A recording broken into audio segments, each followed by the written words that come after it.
Hello and good afternoon, friends. Welcome to the CEC Hereditary live lecture. Dear friends, with our special series on cancer, so far we have conducted numerous sessions, and through these sessions we have tried to understand about various kind of cancers.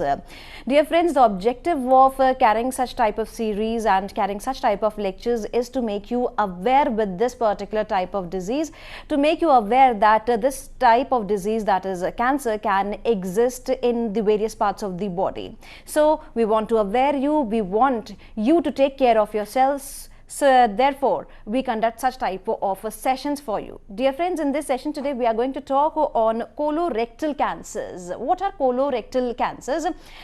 For your knowledge, I would like to tell you all these are the cancers of large intestine. Have you ever thought of that cancers could exist in large intestine also? Dear friends, yes, for this discussion today we have with us in our studios Dr. Majid Ahmed Talikoti, and I would like to tell you all that he is senior surgical oncologist, and he is working with one of the leading hospitals in Delhi, as well as he keeps on visiting different hospitals, as well as he conduct various seminars, workshops, so that you people are aware that how dangerous cancers are, but this disease can be cured if you take care of yourself and visit doctor frequently. So without wasting any time, I would like to welcome our guest Dr. Majid Ahmed Talikoti, and let's under his able guidance try to understand about colorectal cancers, that is the cancers of large intestine. So first of all, I would like to welcome our guest. Hello sir, welcome to the EDISET lecture. Hello, good afternoon. Yes, sir. So through you, we want to understand about specifically this type of cancer, as the name suggests, colorectal cancers, though it is beyond the understanding of the common people. But as you yourself have told me in advance that these are the cancers of large intestine. So kindly explain us in detail what kind of cancers are these?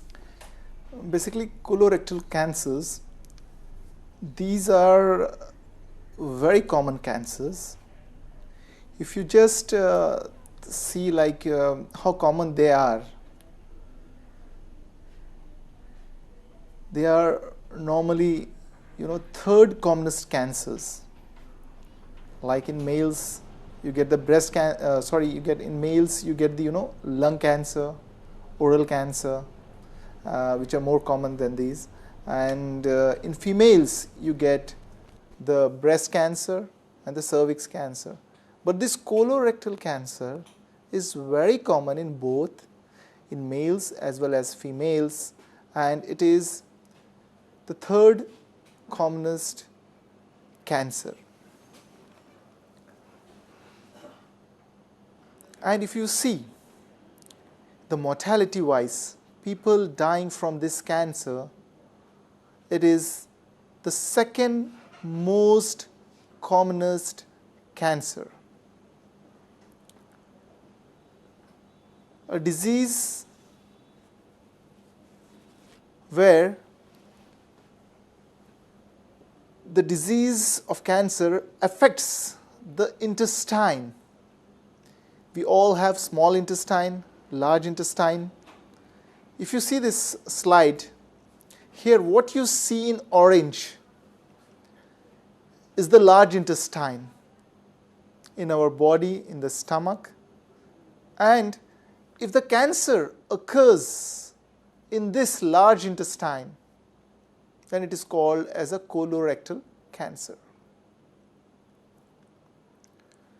Very famous personalities, since this cancer is common in any family, it can occur.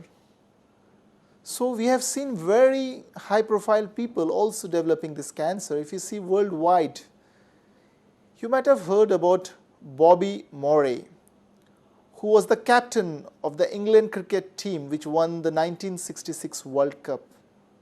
He was one of the greatest players of all time. he suffered and died from this cancer. Corazon Aquino. She was the first female president in Asia and the 11th president of the Philippines country.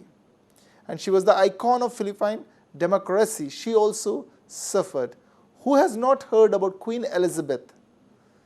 She was the mother of Queen Elizabeth II and wife of King George, who also died from this colorectal cancer. And we see these days a lot of cancer survivors because of the knowledge, the awareness, the treatment. Usually colorectal cancers, they contribute about 10% of all the cancers. We have more than 200 varieties of cancer, and out of that, colorectal cancer contributes 10%. It is the second most common cancer in the females and third most common among the males. And mortality wise, I have already told you that it forms the second commonest cause of death. In India, if you see which cancer is common, the red one indicates the cancer which is in females and the blue one indicates the cancer which is in males. If you see the breast cancer, it's commonest among females, nearly 100% in females and very rarely in males. Cervical cancer, you see here. And similarly, if you see colorectal cancer is equally common among both. If you see, as per the recent 2014 estimates, the colon cancers in India would be nearly around 96,830 patients and the rectal cancers would be around 40,000 per year. And nearly 50,000 people are dying from this cancer in India. Death rates are declining these days because of the better screening. Screening is a program to identify the disease before you really have the cancer. And the better treatment what we have today, the advancement in cancer care, the screening leads to early detection, screening leads to awareness, and once the person identifies or gets screened and the disease is diagnosed early, the results are really good. The patient, though having cancer, is equal to not having cancer after the treatment because of the early diagnosis and treatment. And this has led to decrease in the incident and deaths of the colorectal cancers. What age group is this cancer common? The peak incidence is seen at the age of 60 to 70 years of age, and less than 20% of the patients are diagnosed with less than 50 years of age. These 20% are those patients who have familial disease, like in whose family the disease has been common, where there is genetic correlation. In those patients, you will get the disease in less than 50 years of age, or normally it is at the age of more than 50 years, that is around 60 to 70 years, people are diagnosed with colorectal cancer. Adenomas are the precursor lesions, are the pre-malignant lesions. Males are 20% more often affected than the females. If you see the worldwide distribution, it is seen commonly in nearly any country, and highest rates are seen in US, Canada, Australia, New Zealand, Denmark, Sweden, and also in India. Here you can see the colorectum usually consists of the appendix, cecum, ascending colon, transverse colon, descending colon, rectum, and the anal canal. And if you see, it is the sigmoid colon where you get the 20% of the colorectal cancers, and the rectum, which constitutes 38% of the colorectal cancers. That means nearly 60% of the disease is in the distal colorectal area, in the anal canal region, the rectum and the sigmoid colon, and rest it is a little bit less, like in the cecum 8%, hepatic flexure 8%, ascending colon 3%, transverse colon around 6%. The most common burden is near the sigmoid, rectum and the anal canal. There are very high risk factors. And what are the high risk factors? Who are the individuals? Who are the persons who are at the risk of developing colorectal cancers? Familial adenomatous polyposis. It is a condition which runs in families where they have multiple polyps in the rectum. Hereditary non-polyposis colon cancer. In families where the rectal cancer is common, those who have suffered either before from the colorectal cancer or the ovarian cancer, the endometrial cancer or the breast cancer, those individuals who are getting above the age of 50 years, they can develop the colorectal cancers. Those individuals who are having disturbed bowel, those individuals who are having like the Crohn's disease or the ulcerative colitis, whom we call as an inflammatory bowel disease, these individuals in the later course, they can develop the colorectal cancer. And see what usually happens, the diet goes through the esophagus, stomach, small intestine and the colon and the rectum. So the colon rectum, where the food passes, where it is absorbed and where the material, unwanted material will be excreted, stored, that is the area where we are discussing that the colon cancer can occur. That is in the colon. Why? Because there the residual things which are in contact with the mucosa of the colon, there the mucosa gets the change. So diet, which has to go from there, the path where absorption, excretion takes place, where storage takes place. So any food that will take a longer journey or does not get absorbed easily, or that food which will remain in contact for a longer time, that can lead to cancer. So what is that diet? We'll be discussing. Usually the fat, red meat and decreased fiber is an important. So diet is very important. If you have a healthy diet, then your risk is less. If your diet contains more of fat, if your diet contains more of meat, if your diet contains more of things, decreased fibers and all, then you are at a risk. So need to take a good healthy diet. Smoking. See, smoking is also responsible for colon cancers, and we have discussed in previous lectures in detail about the smoking, the disadvantages, and we very well know that 50% of all cancers are because of smoking, and colon cancer is also because of smoking.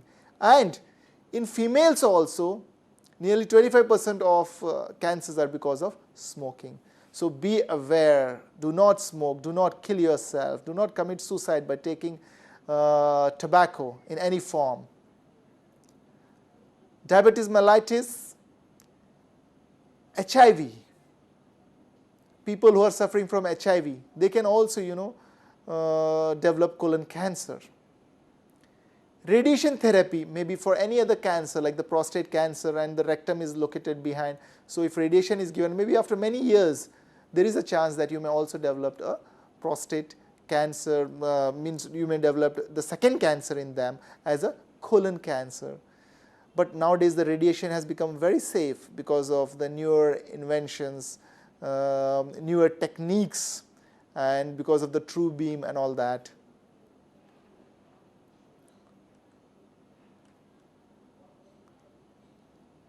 Among the other risk factors, I told you polyps. What are these polyps? I'll show you a photo of polyps also later. It is normally a non-cancerous or a precancerous growth. And these polyps, during due course, they convert themselves into a malignant and they form the colon cancer. Obesity, putting on weight, and that is also directly, indirectly related to your diet and related to your lifestyle.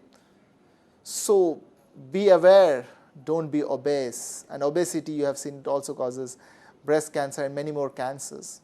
So exercise yourself so that you lose weight and you are not obese and you don't have a risk for colon cancer and other cancers.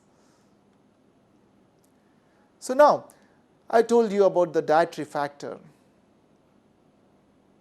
Yes, I just want to tell a few words like you have an increased risk for colorectal cancer if you consume more of red meat. Red meat like beef, etc. So if you consume more, then you are susceptible, you are at a risk of developing colon cancer. Especially the animal and saturated fats. So avoid a lot of fatty food. So fat can be, cheese and, excess of fat, whether it is vegetarian fat or it is an animal fat.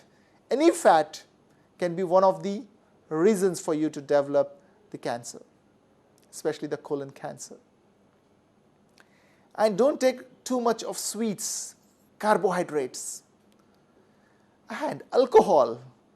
See, alcohol, tobacco, day in and day out, we all know the hazards of it. The hazards not only related to cancers but also to ill health. But still we continue to consume, still we continue to, kill ourselves. So beware.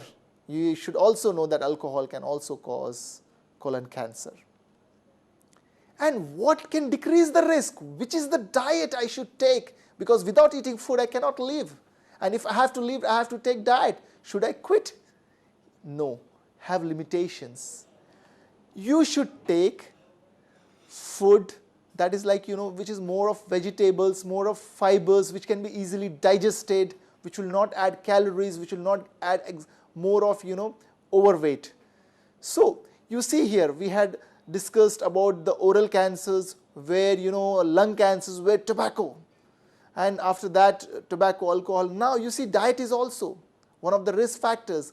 So you need to modernize, you need to have the dietary habits what our great grandfathers and all they had. That is fresh fruits, fresh vegetables, limited meat, no alcohol, no tobacco, and more of the antioxidants, vitamins, calcium. That will help you to decrease the risk of colorectal cancer. So we were discussing now like familial adenomatous polyposis. What is this condition? This is a condition, where there's genes, mutations in your body, where it runs in families. There is 100% risk of an individual suffering from familial adenomatous polyposis, having multiple polyps in the colon, which can be easily picked up by colonoscopy or a sigmoidoscopy on screening. And if you have and you are diagnosed with familial adenomatous polyps, then you should undergo a prophylactic surgery, prophylactic removal of the colon. And why? Because by the end of 50 years, you will 100% develop colon cancer. So you should screen yourself for this. Similarly, hereditary non-polyposis colon cancer, this has around 70% risk. So, see, there are certain things which we cannot modify. We call them as non-modify. Like, I'm growing, my age is growing, and I'm going to be 50. So maybe at 50, I may develop a cancer. Then my personal history or my family history. Like if my father had a colon cancer, I cannot change my father or mother. But since that disease was running in my family, I can be a bit watchful. I can screen myself. Note, not 100% of that will happen. I will show you by a graph or by number of percentage how much is the risk if it runs in families. We all know around 5% of cancers are familial. That means 5% of cancer, there is a risk that if it runs in my families, I can also develop cancer. So, but there are certain factors for which I can do something. What are those? Those are, for example, my diet. Yes, I can change a diet, I can have a healthy diet, I can take good fruits, vegetables, I can exercise myself, I can, maintain a healthy, fit life. I can decrease my weight, decrease obesity, I can avoid smoking, tobacco, I can avoid alcohol. So these modifiable factors which contribute the maximum percentage for developing a cancer, I need to modify. These are known as modifiable factors, and I have named you which are those, like the diet, physical activity, obesity, smoking, alcohol. So we need to have a control over all these factors. So if you have, who are those people who are at risk on the non-modifiable risk factors? If you have a history of polyps, if you have someone in your family who is suffering from this disease, or if you have who is suffering from bowel disturbances, normally we call them as inflammatory bowel disease like ulcerative colitis or a Crohn's disease. These are non-modifiable. These cannot be changed, and some are modifiable as we discussed. So now 1 in 5 patients may have this familial history, and these are the ones, especially the first degree relatives like my brothers, my sisters, my father, my mother, and second degree relatives like my uncle's children. So first degree relatives are at higher risk if in the family the cancer is running.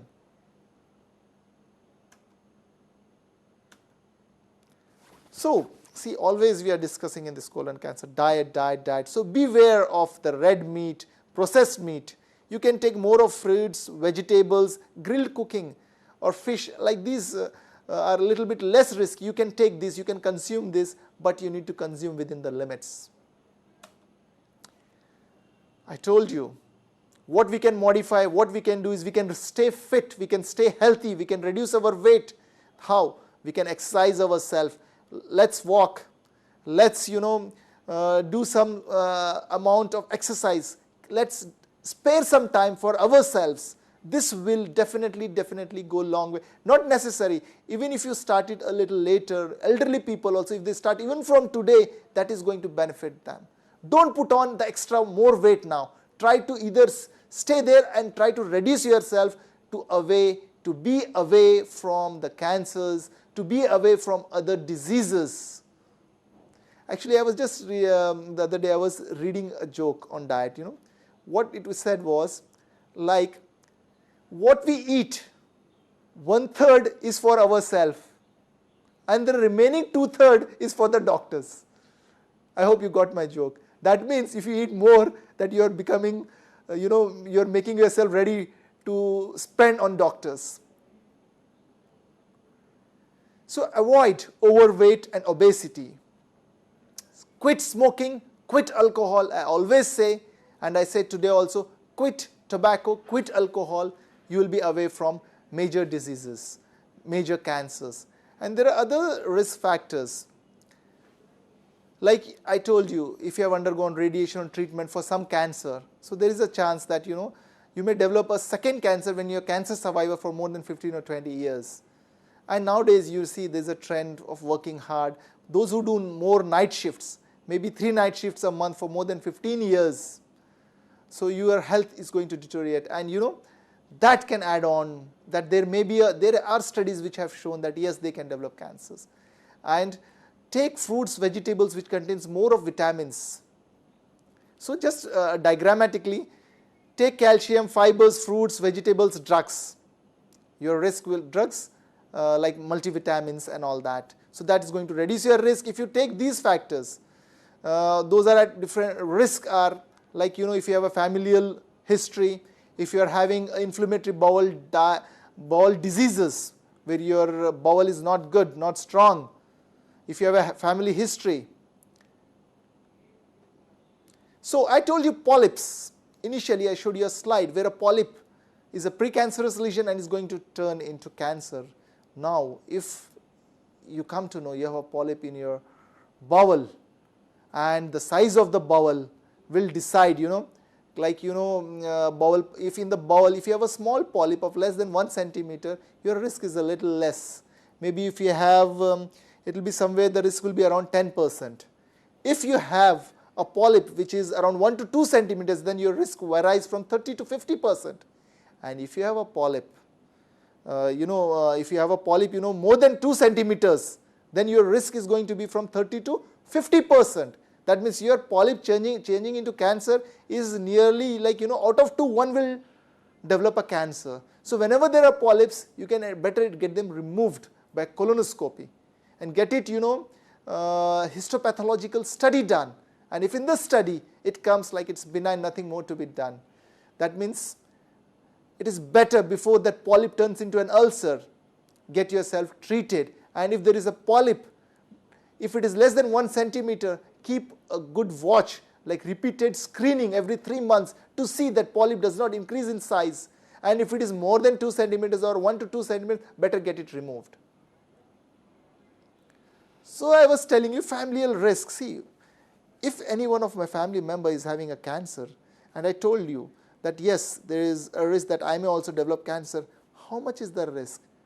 If none of the family member is developing or has a cancer, then it's just 2% that I may develop a colorectal cancer. But one of my family members, first degree relative, is having cancer, then there's 6% risk. If one of my first degree relative and one of my second degree relative is having, then it is around 1 to 8%.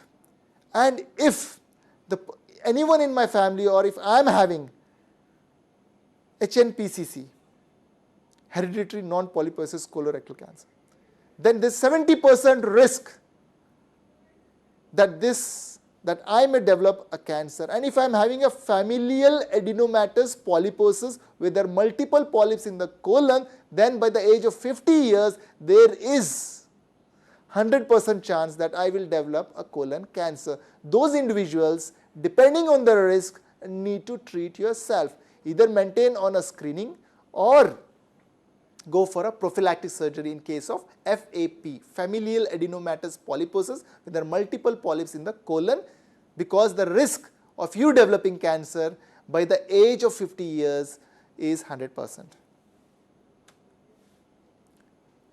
Now, see, whenever any disease comes, like cold, you have a symptom of, sneezing and all. In colorectal cancer, what are the symptoms? Mind it, in any cancer, whenever the symptoms come, and you are think that the disease is in a later stage. Now the symptoms are because the disease is in the bowel. What are the symptoms you can have? The bowel can get blocked, so you may have an obstruction. Because of that, you may have vomiting, or what may happen because of the narrowing of your passage of the colon because of the cancer, you may sometimes pass good stools, sometimes you may pass loose stools, sometimes you may pass hard stools. That means you will have altered bowel habits, like sometimes constipation, sometimes diarrhea. If this type of symptom is there, this could be because of the colorectal cancer. And if it is continuing over months and years, then better get yourself screened for it.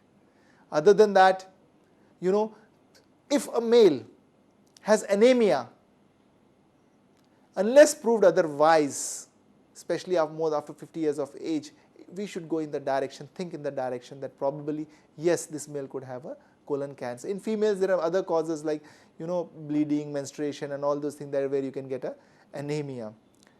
Pain, whenever there is a growth in the colon, you will get pain, but that will be in a later stage. So, the symptoms also vary based on, which part of the colon the cancer is. If it is in the, proximal colon on the right side, so you will have more of a, mass palpable, pain, and bleeding will be more, when it is in the peripheral, that is in the rectum and the anal canal. So normally what symptoms we have is pain, mass, rectal bleeding, altered bowel habits like sometimes constipation, sometimes diarrhea. Yes, when you are bleeding and because of the obstruction you are not eating, you are bound to lose weight. So loss of weight, loss of appetite is a general symptom of a cancer.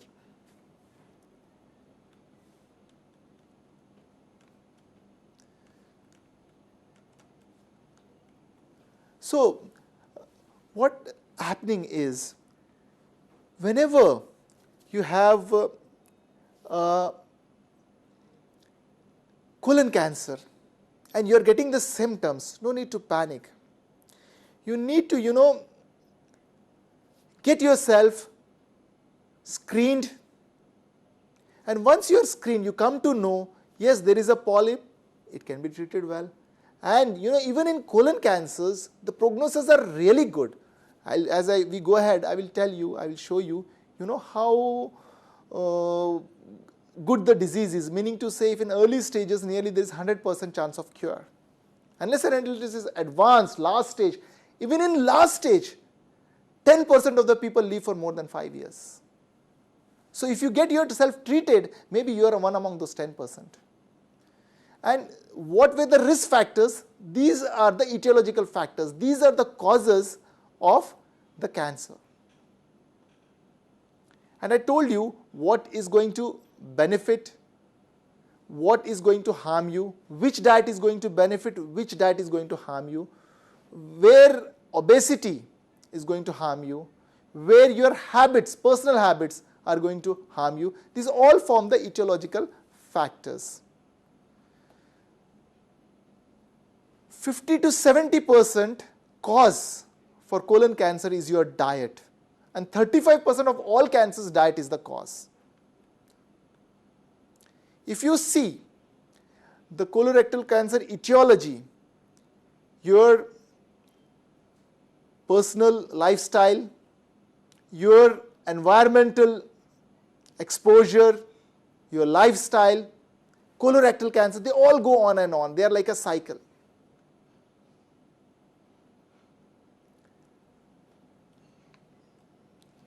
If you see, what usually happens is, you have the normal epithelium. When you take diet, the diet, when it causes diet which is not good for your health or a genetic, then it causes a gene mutation. Then you get the early adenoma, then the adenoma gets a polyp, the polyp, slowly and later it gets changed into a carcinoma, and then the cancer spread and metastasis, then it goes to your bones, lungs, brain and other parts, and then ultimately, you land up with cancer. So what are the questions you should ask to yourself? Whether I am at risk, and try to, do I have a polyp? Whether I am suffering from bowel disturbances like altered bowel habits, or I am having any of the symptoms related to bowel, or any member of my family has suffered from cancer. If the answer is yes, then I am at risk. If the answer is no, my risk is less. So you can start screening after the age of 50, and if you are at risk, you should start immediately the screening. If you ask, can I develop colorectal cancer being a doctor? Yes, anyone can develop. And what age normally? Yes, the age is after 50 years. And nearly 90% of them, they are diagnosed after the age of 50 years. So we are discussing, usually, see, the colon is like a tube.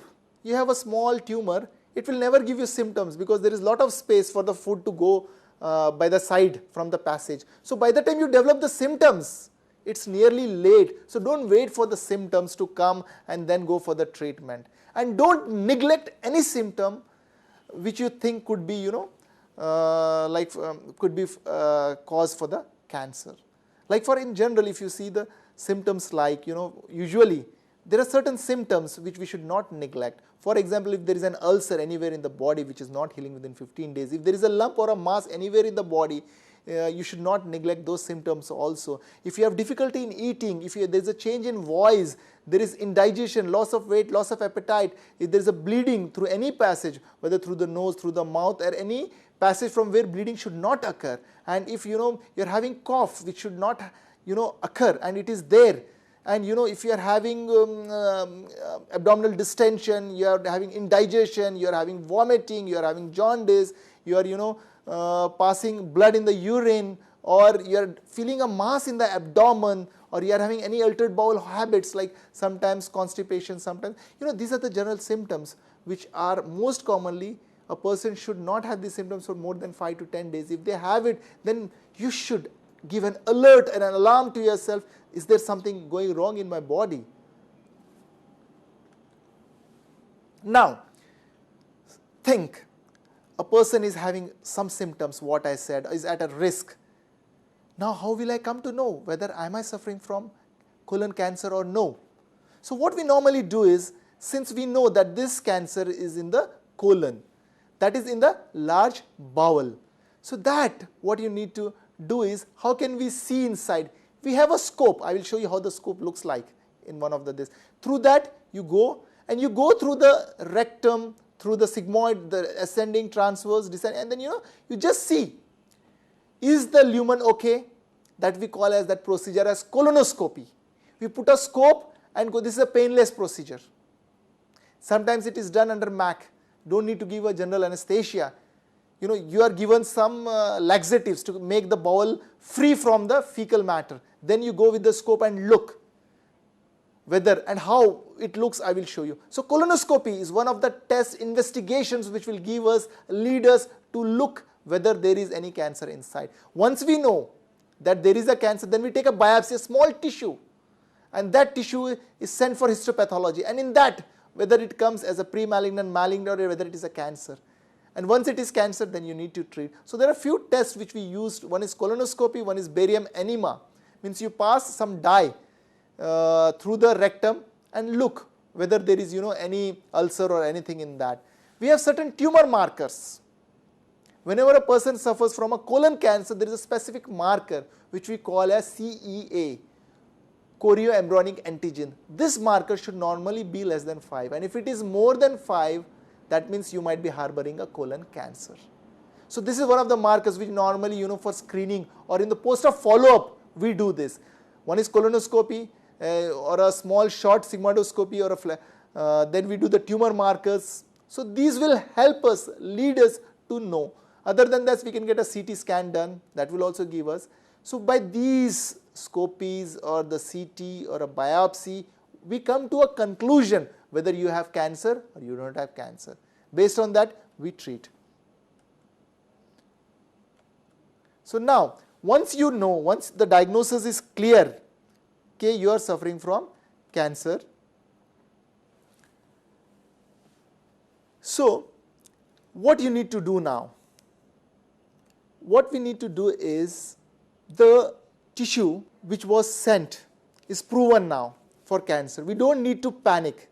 Actually, I just wanted to show you the few figures how it looks on colonoscopy. If you just see this slide, you will come to know. So, this is how the slides, it looks like multiple ulcers in the colon. This is probably in the ulcerative colitis and all. And if you see here, yes, this is what I wanted to show you. This is the colonoscope, what you are seeing here. This is passed through the colon, and once you pass it, you see here, this is a polyp. This polyp is attached to the mucosa, and this is how it is. This polyp may or may not be cancer, but if it is less than 1 centimeter, it needs to kept on follow. If it is more than 1 to 2 centimeter, it should be removed. If you see this polyp now, the next to it, okay. If you see that, this one, okay, here, this polyp has a peduncle, and this is more than a centimeter size. So, this has a higher risk of turning into cancer. Later what happens, this polyp gets converted into like this. The next, the C1, where you are able to see an ulcerated lesion which is encircling the lumen. This is a cancer. This picture is what we normally see. Now, what happens is, once this cancer comes, cancer has a tendency to spread. Why do people die from cancer? Because the cancer, once at one place, then it sheds its cells in the lymph nodes or in the blood vessels. Once the cells are shed in the lymph nodes and in the blood vessels, the lymph and the blood is carried to all parts of the body. So, the cancer from the colon goes to the liver system is gone, then it goes to the lung goes, then it goes to the bones, goes to the brain. And when imagine a person whose liver has collapsed, whose kidneys are not functioning, whose lung is not functioning, ultimately what happens? Multi-organ failure and the person dies. So these are the common site where it metastasis, it spreads. So cancer, since it spreads, we have less time. So the best thing for a cancer patient is, as soon as you come to know to a diagnosis, don't go for shortcuts. Don't go for, like someone says surgery is required, don't say no, I don't want surgery. And you go for some alternative treatment, you go for some treatment which is easier. You feel, nah, but I should not have usually in colon cancer, most of the time you may have a stoma. Because see, this is a God-made path. For the food should go from the mouth and come out from the anal canal. If there is a cancer in the anal canal or the rectum, so what? You need to remove it. And you need to make a different passage. If some doctor tells you, no, you have to have a stoma, most of the time it is temporary. But sometimes, especially if the growth is at the anal canal and the rectum lower down, where we cannot get a intestine loop and attach there, then what happens is, since the sphincter is involved, so you need to have, like most of the time they have a passage in the, in the abdominal, so that the stool should come out from there. Whenever a person is, oh no, I don't want to have a passage, and he dies within months, but never likes to have a passage in the side, and that also will go in a bag. If I am sitting here, if I have a bag, no one will come to know that I have a bag. Unless and until I open and show, see, I have a bag here. What I mean to say is, don't panic, listen, and don't go for shortcuts. Get the treatment immediate. Why? I'll show you a slide where, if you treat yourself early, you are going to save yourself. You are going to have your 100 years of life. If no, whatever life, you go for a shortcut, your life goes for a shortcut. You lose your life because the time you waste, by that time the disease spreads in the liver, lungs, and you die. So the clue in cancer is immediate treatment, early treatment, and the standard treatment. Don't go for shortcuts. And what pathology we can, when we send the tissue for biopsy, 98% of the time it is adenocarcinoma, 2% of the time it is squamous cell carcinoma, that is in the anal canal area.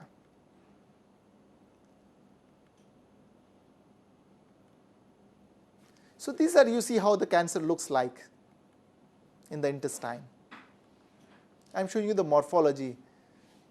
Now, see, what is important in colorectal cancer is the early the diagnosis, the better the results. Meaning to say, I told you, the cancer has some stages. When it is diagnosed, it is small, it is very early stage, then it goes into stage 1, stage 2, stage 3, stage 4. How and what is stage 1, stage 2, stage 3, stage 4?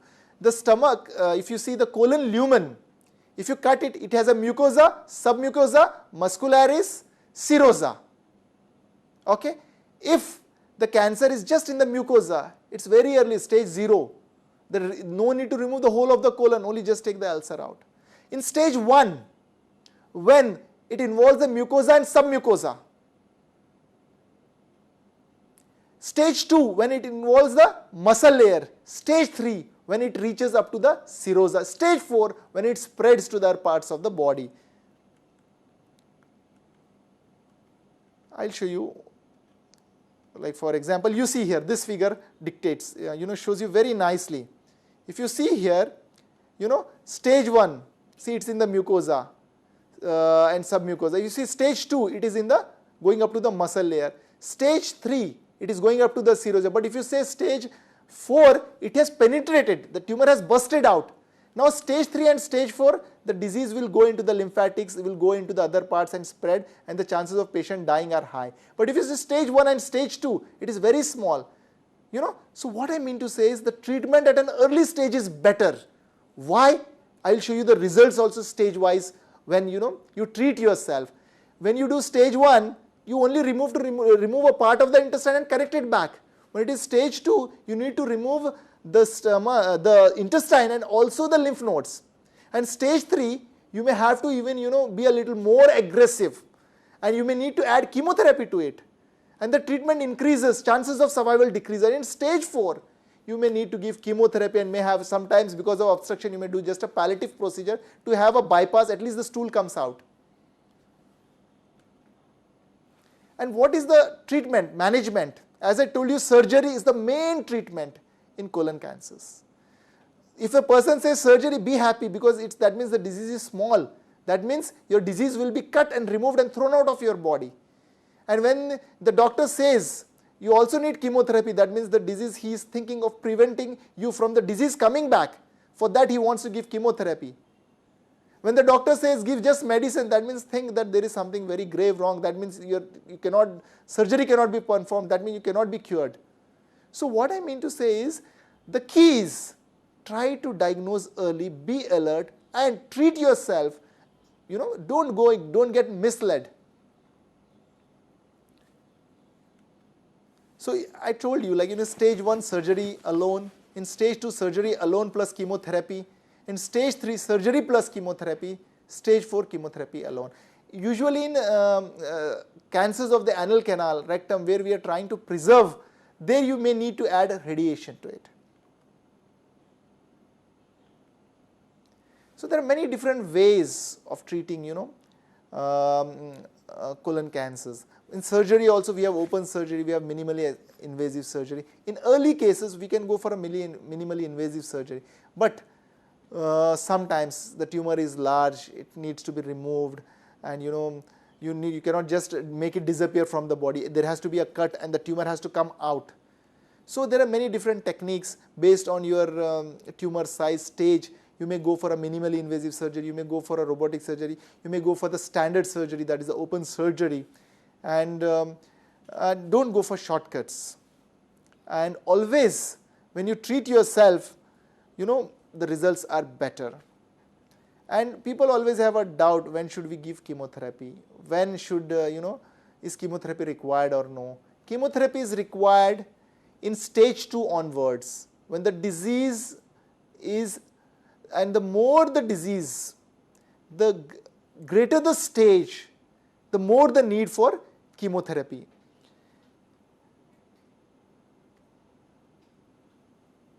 So what you need to do is, you need to attack the disease at an earlier stage. And chemotherapy, people have very bad myths, hairs will go, a person will not survive. Don't compare yourself to other cancer patients, because every cancer is different. The treatment is changing, the results are improving. That's why you can see millions of cancer survivors who are living a healthy and a fit life, because they have been diagnosed, treated. Cancer is not the end, it's a beginning of a new life. It's a beginning of a second life. So you have to enjoy, you have to be thankful, and you have to be happy. Cancer means not the end. So chemotherapy, whenever anyone suggests, don't think, don't get biased. Don't think chemotherapy means, now hairs are going to go. See, I always say, if 99 hairs go, 100% hairs will come back. What I mean to say is, you will grow weak. As soon as the chemo is over, you will grow fit. It is a stage to, treat. So whenever a person writes an exam, he becomes weak. Whenever, this is also some sort of an examination. So you're going through it. Once it's done, once you're treated, you have the normal life. You can do everything what a normal individual does. And what are the drugs in chemotherapy we normally use? The chemo drugs normally what are used are like the capecitabine, the oxaliplatin, and irinotecan. Sometimes, these are the different types of basically a platin group is used, and the chemotherapy is normally given for 6 cycles. It is repeated most of the time once in 3 weeks.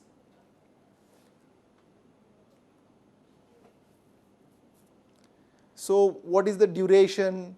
I told you, may be required once in 2 weeks if you are giving a shorter dose, or if you are once in 3 weeks, and it is not for lifelong, it's for a couple of for 2 to 3 months, that is for around 6 to 8 cycles. And it has always been seen, that with chemotherapy added to it, 1 plus 1 is 2. 2 together can fight better. Surgery is done to remove or cure the disease. Chemo and all is given most of the time to allow the person to remain healthy. to avoid the disease from coming back, because you know these cancers, they leave their cells in the veins, that is hematogenous spread, and they will leave them cells in the lymph nodes where disease can come back. So in order, since the disease is systemic, so chemotherapy is equally required. Now one thing, see, I believe in treating, but I believe more on prevention. How can we prevent ourselves from developing colon cancer?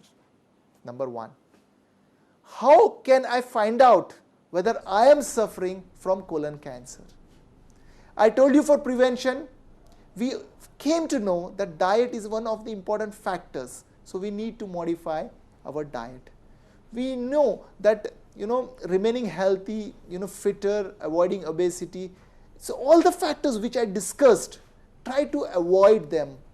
Try to go more for the factors, which will help you to fight against the disease, like plenty of fruits, vegetables, and all that. So what I mean to say is prevention. So now we came to know what the cancer is, how we can prevent ourselves. That is prevention. We normally call, like a vehicle is there. You take your vehicle for servicing. Your vehicle is not having any problem, but you still take it. Why? You don't want any problem to come in future. That is prevention. That is screening, we call. We have a very good screening program for colorectal cancers, especially those individuals in whose family the colon cancer runs. They need to be on a vigilant. They need to get their screening protocol in a very standard way. What we need to do is to get a colonoscopy done at least once after the age of 50 years you begin, and you do it at least once in 3 years. A colonoscopy is done, and those individuals whose family the cancer risk is there, they need to get it done more often, that is at least once in a year, and they need to begin their screening protocol a bit early, maybe at the age of 40, and if there is a FAP, a very high risk individual should begin at the age of 15 only. How? Get your colon screened, try to see whether there is any polyp. If there is any polyp, treat it. Okay, so early identification, for that the best protocol is to undergo colonoscopy or barium enema once in 5 years, or by this you will come to know, and sometimes the tumor markers, like I told you, CEA. So prevent yourself from developing cancer by adhering to the risk factors and by adhering to screening protocol. By simple, get your colon screened, serviced by a colonoscopy. That will go a step ahead to see that there is no. So I would suggest go for screening. Screening is prevention. So for prevention, get yourself screened. With this note, thank you, sir. Thank you so very much. And Dr. Majid continuously and persistently stressed on the prevention part, and it is the doctor's call, and it is the doctor's say when a doctor himself saying that one should go for the prevention. Of course, there are cures, and there is no disease in the world which cannot be cured. This is with the cancers also.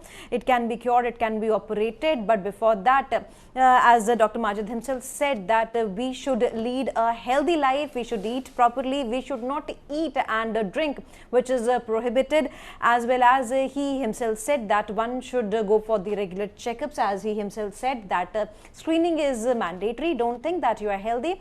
If you go for a regular checkup, then it is good for you, it's good for your family. So dear friends, I hope that you might have liked this lecture, and if you want to give your feedback regarding this particular lecture, then you can mail us at info.cc@nic.in. and dear friends, if you have any kind of queries regarding this type of cancer or any type of cancer, then you can mail us at info.cc@nic.in. We would love to solve your queries the next time when Dr. Majid visit our studio, and we would be solving all your queries, and we believe that we would be able to answer all your questions. Dear friends, if you want to access this particular lecture, then very soon we are going to upload this lecture on YouTube, as well as if you want to access the previous lectures on cancers by Dr. Majid, then those lectures are also there for you. So anytime you can access us and keep this connection with us always on, and we would be meeting again very soon and would be discussing on another kind of cancers. Till then, take care, goodbye. Thank you, sir. Thank you so very much for giving a precious time as well as precious inputs to this particular lecture. Thank you once again. Thank you.